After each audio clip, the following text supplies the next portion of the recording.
अस्सलामुअलैकुम वरहमतुल्लाहि वबरकातुहू। नाज़रीन, इंडियन फीमेल पॉलिटिशियन साध्वी पराग्या का कहना है, उससे जब किसी एंकर ने सवाल किया कि नूपुर शर्मा ने जो मुसलमानों के नबी की गुस्ताखी की, नाउज़ुबिल्लाह, उसके बारे में आप क्या कहती हैं? तो इस पर उसने ये कहा कि यही मुसलमान और ये लोग हमारे हिंदू पंडित के ऊपर फिल्में बनाते हैं और बातें कह जाते हैं। जब हम इनके नबी के बारे में फिर बात करते हैं, गुस्ताखी करते हैं, तो फिर ये मुसलमान कत्ल व गारत के पर उतर आते हैं। तो आइए इसका क्लिप सुनिए और इस पर डॉक्टर जाकिर नाइक साहब का जवाब सुनिए, बहुत बेहतरीन जवाब देते हैं। तो नूपुर को जो धमकी मिल रही है उस पर आप क्या कहेंगे? जो धमकी नूपुर को मिल रही है, एक देखो, महिला है, हमेशा ये विधर्मियों ने ऐसा किया है। कमलेश तिवारी ने अगर कुछ कहा, उसमें इनको पीड़ा हुई, उसका कत्ल कर दिया, काट दिया उसको। अगर कोई और कहेगा तो धमकी। हमारे देवी देवताओं को ये फिल्म बनाते हैं, डायरेक्शन देते हैं, उसको डायरेक्ट करते हैं, इसको प्रोड्यूस करते हैं और फिल्म बनाते हैं और गालियां देते हैं। आज से नहीं, पूरा कम्युनिस्ट इतिहास है इनका।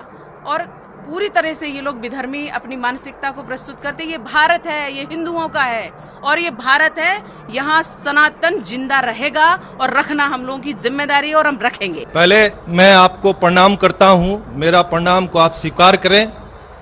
किशनगंज की पावन धरती पे आप आए हैं, आपका अभिनंदन है, स्वागत है। मेरा प्रश्न आपसे है कि सनातन धर्म और इस्लाम में क्या समानता है, उसके बारे में मुझे थोड़ा सा क्लियरिफिकेशन। उनका सवाल है कि सनातन धर्म और इस्लाम में क्या यकसानियत है, वो जानना चाहते हैं। हिंदू मजहब की सबसे अहम किताब है वेदा। दयानंद सरस्वती ने सनातन धर्म को और आम किया। वो सही कहते हैं कि हमें मानना चाहिए वेद। वेद सबसे ऊंची किताब है। स्मृति और श्रुति। श्रुति मतलब जो भगवान की तरफ से, स्मृति मतलब जो इंसानों ने लिखी है। श्रुति में आता है वेद और उपनिषद।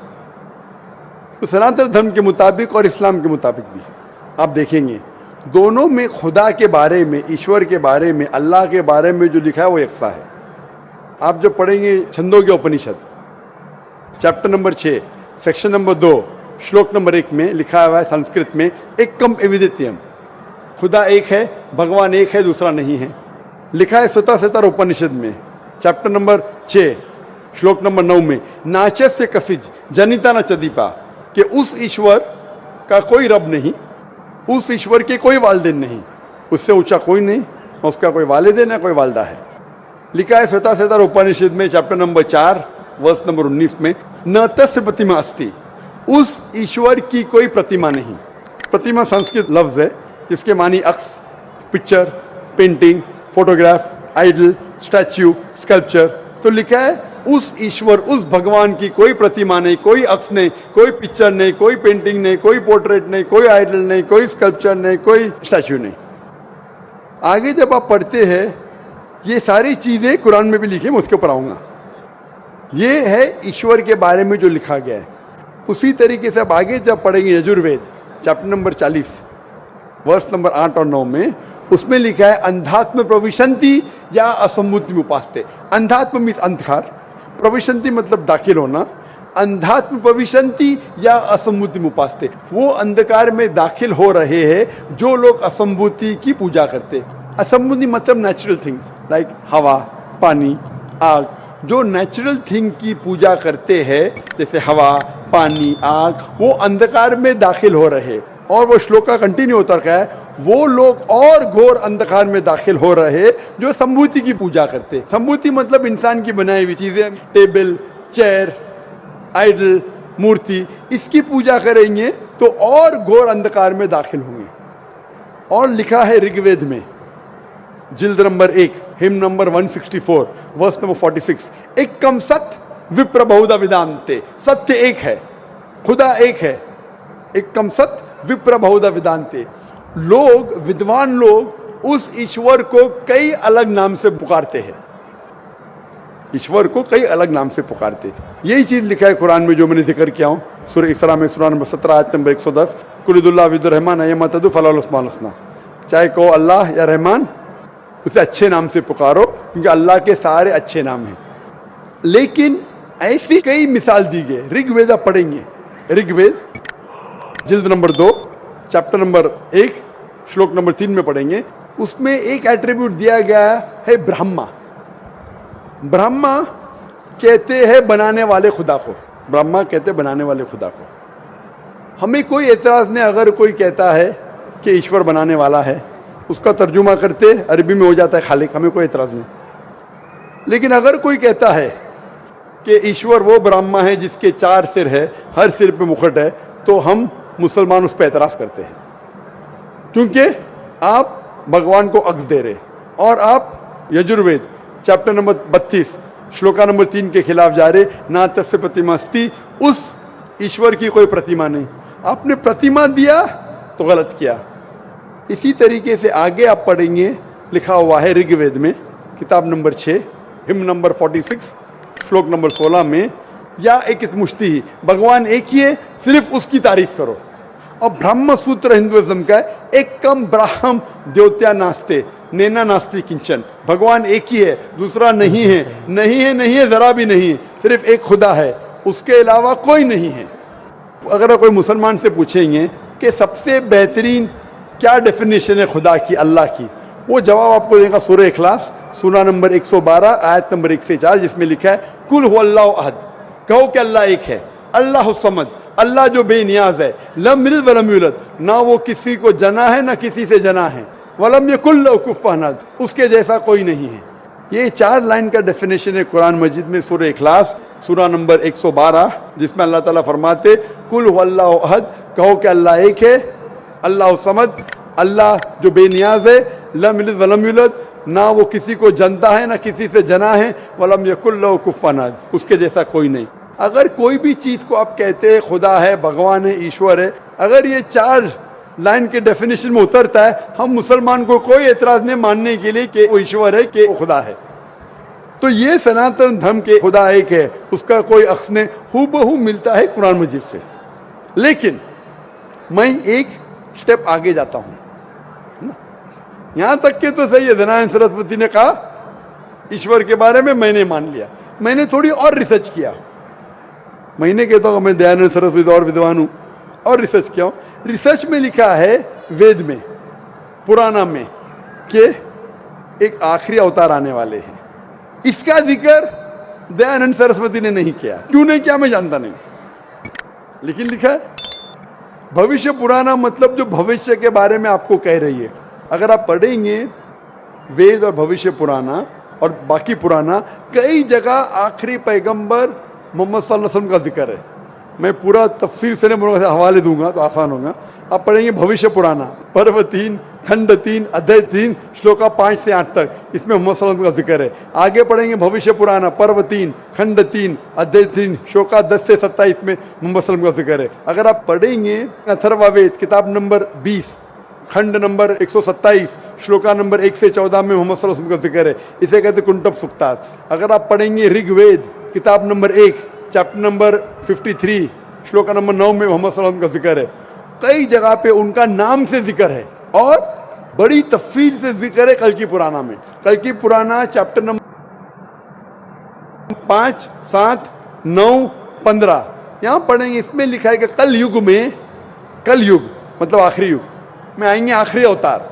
अवतार जैसा मैंने कहा का मतलब नहीं कि भगवान नीचे आना, अवतार एक संस्कृत वर्ड है जिसका मानी अवत्र, अवत्र मतलब खुदा ने भेजा, खुद खुदा नहीं आ रहा है, it belongs to God, not God himself. इसीलिए इसका कॉन्सेप्ट है मैसेंजर, पैगंबर। तो कल युग में कल की अवतार आएगा, उसके बाप का नाम है विष्णु यास। विष्णु मतलब ईश्वर खुदा, यास मतलब खुदा का बंदा। अरबी में कहीं हो जाता अब्दुल्ला जो मोहम्मद सल्लल्लाहु अलैहि वसल्लम के वालिद का नाम था। उसकी माँ का नाम होगा सुमति, सुमति मतलब अमन शांति। अरबी में कहेंगे आमिना जो नाम था मोहम्मद सल्लल्लाहु अलैहि वसल्लम के वालिदा का नाम। वो पैदा होंगे एक अमन के शहर में जो था मक्का। वो पैदा होंगे ऐसे खानदान में जो उस शहर का रखवाला था और मोहम्मद सल्लल्लाहु अलैहि वसल्लम कुरैश खानदान में पैदा हुए।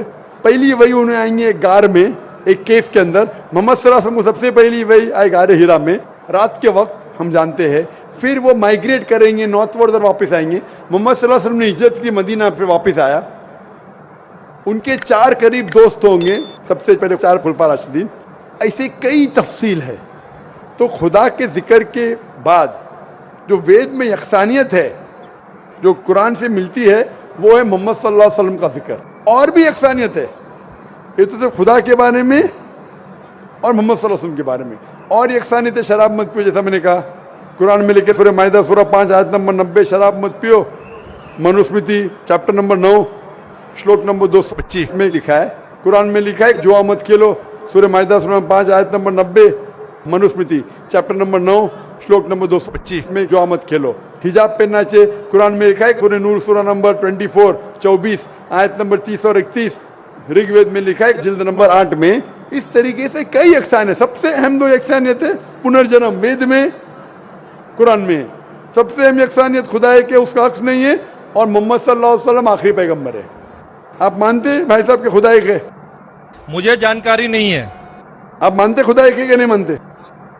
मुझे जानकारी नहीं है, और अपने धर्म को जो जानता हूं उस हिसाब से हम तो सभी देवी देवताओं को मानते हैं और हमें मानना भी चाहिए, ये हम जानते हैं। आपके धर्म में सबसे ऊंची किताब कौन सी है? हम तो गीता को मानते हैं। गीता क्या है? वेद का निचोड़ है। सबसे ऊंची किताब हिंदू धर्म में है वेद, जो है श्रुति, वेद, उपनिषद। फिर आएंगे आपके महाभारत, भगवत गीता 18 चैप्टर है महाभारत के, 18 चैप्टर। महाभारत का एक हिस्सा है, श्री कृष्ण अर्जुन को सलाह देते हैं क्या करना चाहिए, वो उसे कहते हैं भगवत गीता। आप समझे ना? कहते हैं ये निचोड़ है वेद का, लेकिन वेद तो पहले समझो आप, बराबर ना? तो वेद में जब लिखा है इतना खास तौर के भगवान एक है, तो आप क्यों इतने देवी देवता में मानते नहीं? ये तो आपको तहकीक करना पड़ेगा ना। तो मैं जो कह रहा हूँ उसे लिखिए, या ऑलरेडी अवेलेबल है किताब में, किताब जाइए पढ़िए, वेद पढ़िए। ये जाकिर मुंबई से आया बेगम बाकी तो नहीं कर रहा है, हवाला दे रहा है इधर से उधर, मैं भी फेंक रहा है। नहीं हो सकता है ना फेंक रहा हूँ। नहीं, आप जितनी बात को बोल रहे हैं पीस टीवी में भी देखता हूँ, देखते माशाल्लाह। हाँ, तो अब आप वेद के बारे में बोले हैं और बताए हैं, आपका चैप्टर नंबर और पन्ना नंबर तो मेरे दिमाग में आया नहीं कि ठीक है बोल रहे हैं तो कुछ होगा उसमें, कुछ तो होगा, कुछ होगा, कुछ ना कुछ होके छोड़िए मत, तहकीक कीजिए। नहीं, क्या अब गलत या सही? अब करेंगे, अब करेंगे। कितने दिन में कंप्लीट करेंगे? एक हफ्ते में कर लूंगा, कोई बड़ी बात थोड़ी। एक हफ्ते में मैं आपके पार्टनर से पूछूंगा। आपने बोला अब तक कंट्रोवर्सी नहीं हुई, मेरा कंट्रोवर्सी होना जरूरी नहीं है, आप उसको अच्छाई की तरफ लेके आओ, वो आपको अच्छाई की तरफ लेके आएगा। कंट्रोवर्सी नहीं करना। अगर आदमी बोला 2 जमा 2 5, अरे जान दे यार, मेरा पार्टनर मुझे ज्यादा पैसा दे रहा है, 5 रुपया दे रहा है, 2 जमा 2 5, तो गलत है। ये गलत है तो बोलना चाहिए। कंट्रोवर्सी नहीं होना अच्छी बात नहीं, कंट्रोवर्सी होके सच्ची राह पे लेके आना अच्छी बात है। आप समझ रहे नहीं? तो आपके पार्टनर से कहो, इतने 18 साल से आपके पार्टनरशिप किए, अभी आप एक हफ्ते में तहकीक करेंगे जाकिर क्या बोलता है, और पार्टनर से डिस्कस करो, बराबर ना? आप ठीक बोल रहे हैं। मेरे पार्टनर का नाम भी मैं बताना चाहूंगा, सैयद मजरुल हसन साहब नाम है उनका। सैयद मजरुल हसन साहब, तो लाखों लोग सुन लिए ना। हाँ, तो सैयद मजरुल हसन साहब को हमारे से 15 साल बड़े भी हैं, मेरे से 15 साल बड़े भी हैं। हमारी डिस्कस होती है, सब चैप्टर पर डिस्कस होती है, परंतु मैंने क्या कहा कि हमारे बीच में किसी तरह का कोई भी कंट्रोवर्सी नहीं होता है। और आपने वेद के बारे में बताया, जरूर मैं वेद को भी पढ़ूंगा। कंट्रोवर्सी नहीं है, कंट्रोवर्सी नहीं, यकसानियत है। आज कुछ आपसे लेके जा रहा हूं, मैं देखे नहीं जा रहा हूं, मैं आपसे लेके जा रहा हूं। मेरे मन में जिज्ञासा थी, मैं आपसे क्वेश्चन किया, आपने मेरे क्वेश्चन का जवाब दिया, इसके लिए मैं धन्य हूं। और मैं अपने जो आप वेद के बारे में बोले, मैं जरूर उसको पढ़ूंगा और 7 दिन में ही पढ़ूंगा इंशाअल्लाह। आप पढ़िए, तहकीक कीजिए, लेके जा रहे, अगर आप कबूल करेंगे तो मुझे देके भी जाएंगे सवाब इंशाअल्लाह।